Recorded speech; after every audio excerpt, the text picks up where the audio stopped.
Good morning and good evening. My name is Eastman, and today we're going to be talking about the scariest movie that I've ever seen in my entire life. Now, I know I normally do physical media videos, unboxings, video games, movies, all that kind of stuff, but I have to get this video out there. I have got to get this off my chest. I'm a horror fanatic. I love horror movies. I have a huge collection dedicated to just horror movies on my movie shelf. I've been watching horror movies forever, and I think they're fascinating. This film got under my skin like no other movie I've ever seen. And I've seen some films that I think are a little taboo and disturbing as well. Some that I think are not really for everybody. Some like Martyrs or Irreversible. This film isn't really like that. Skinamarink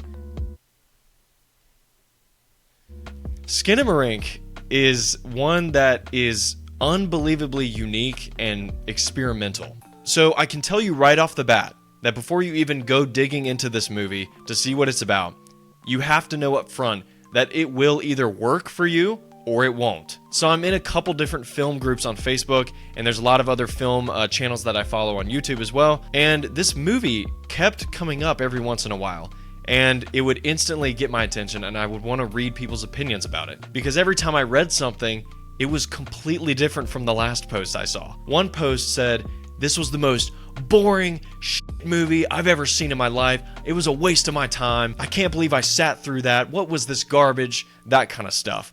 And then the next day, I would see a post that says this movie is a masterpiece. This person said it was the scariest movie that they'd ever seen. So I just had to get to the bottom of this. There's clearly no middle ground here. Is it a masterpiece or is it garbage? I just knew that I had to see it for myself and make my own opinion.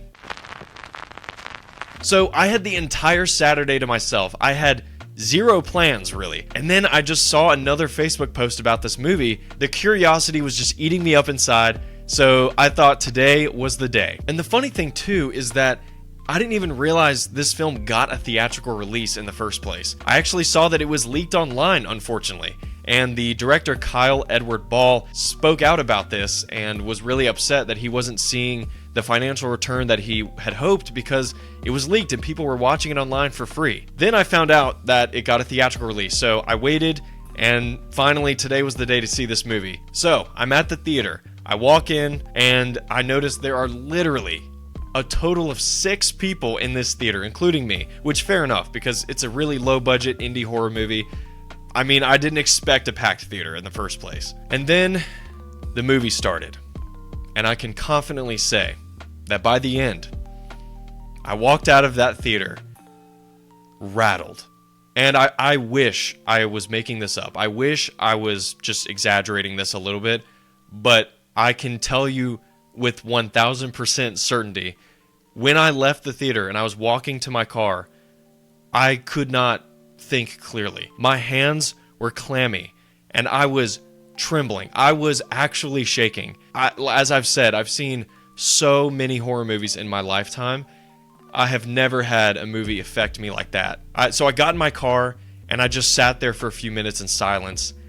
I was almost on the verge of a panic attack. And so the first thing I did, as I got driving, I called a few of my friends just to vent. I had to get it off my chest. And now that I'm making this video, I can finally piece all of my thoughts together on how this movie made me feel. So let's actually dig into what makes this movie so scary. Why are people so obsessed with this movie? What is the big deal with Skinamarink?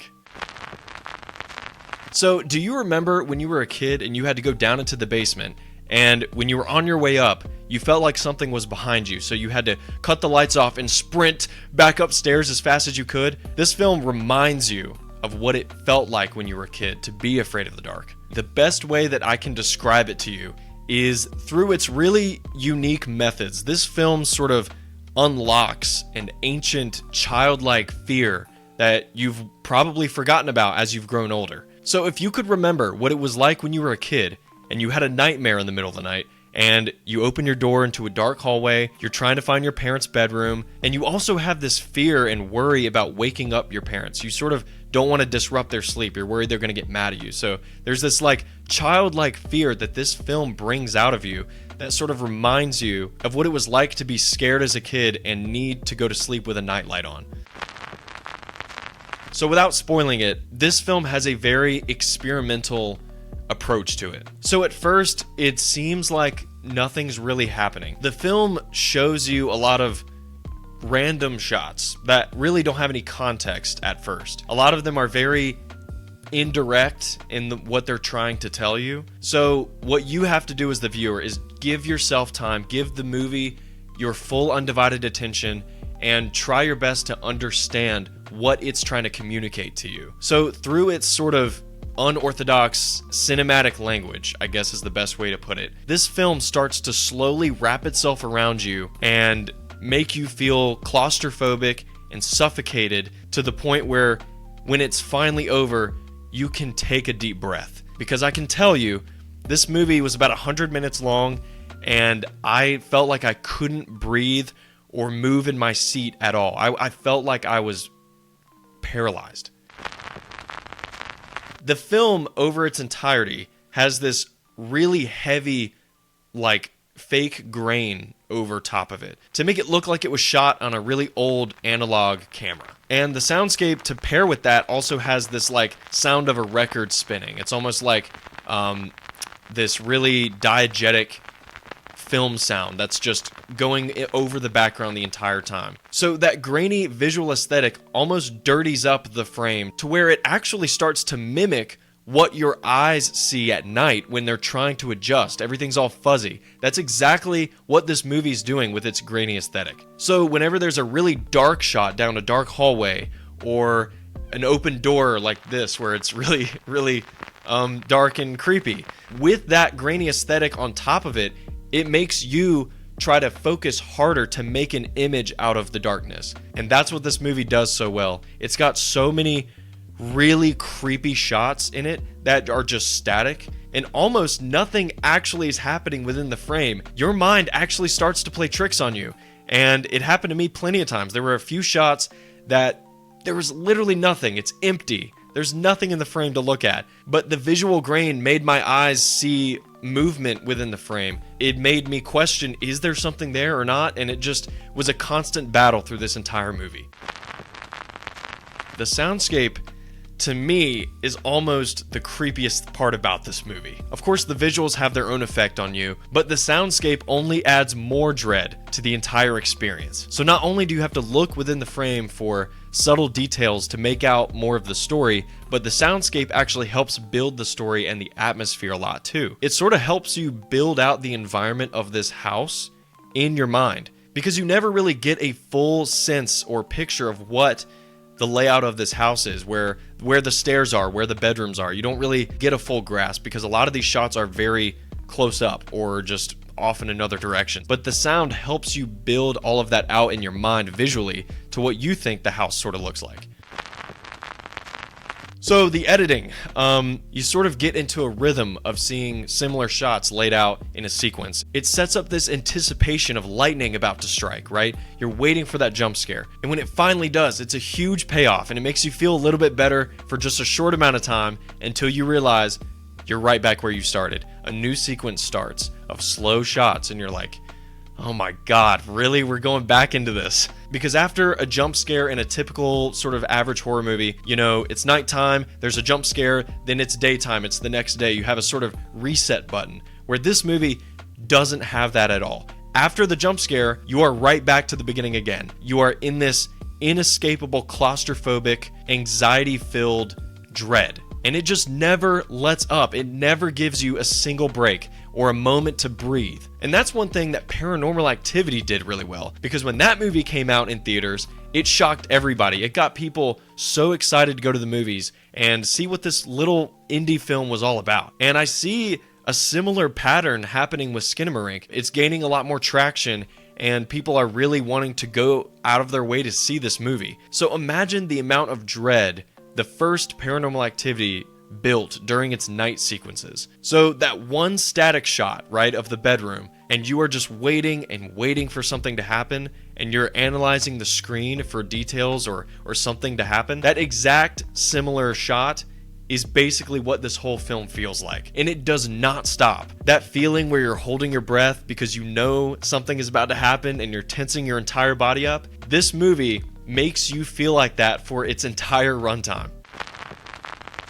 What a lot of this film does, like I was saying earlier about the indirect shots, a lot of them don't seem like they're showing anything. A lot of the shots actually don't even have characters in them. It keeps you wondering, what is this about? Why are we seeing this? And so it sort of leads you on this path to want to see a jump scare or want to see something exciting. There are a few jump scares in this film, but they're very few and far between and used very specifically, which I think is very smart because a lot of this movie's quiet, and so you need a payoff to release that anxiety. And so there are a few that do that, but the anxiety just never goes away because these jump scares are terrifying. And it's not exactly what it shows, it's just about the disruption of the rhythm and the sound. I feel a little bit better every day. I almost need a therapist, honestly. I need someone to talk about this movie with, and that's sort of why I'm making this video with you today. But I will tell you, that last image of the movie, the last thing you see before it cuts to black, just, it's stuck with me. And just like Paranormal Activity's last shot, where that last image sticks with you, this movie's no exception. I mean, it's probably the most haunting thing that I've ever seen. I can admit that I couldn't sleep after the first few nights, and trying to sleep was a little bit difficult because that image or a few shots from this movie would sort of creep their way into my head, and I had to jolt myself awake to forget about it. It was literally like I was back in elementary or middle school, and I thought I was over that. I really did. I thought I had grown out of that phase.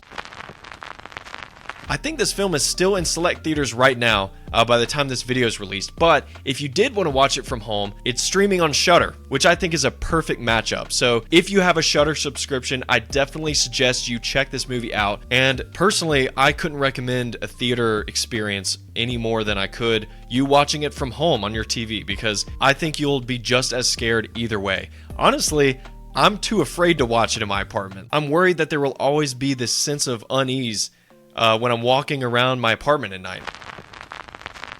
All in all, Skinamarink is the scariest film that I have ever seen in my whole life. I hope I did a good job of explaining this movie without spoiling it. I'm just trying to describe from a filmmaking perspective why it's so effective. This film really challenges typical filmmaking conventions that you would normally see in the horror genre, but what it does so well is that it sort of bends those conventions in ways that are very shocking and compelling, but really interesting, and you can't look away. So congrats to the filmmaker, Kyle Edward Ball. If you somehow stumble onto this video, really well done movie.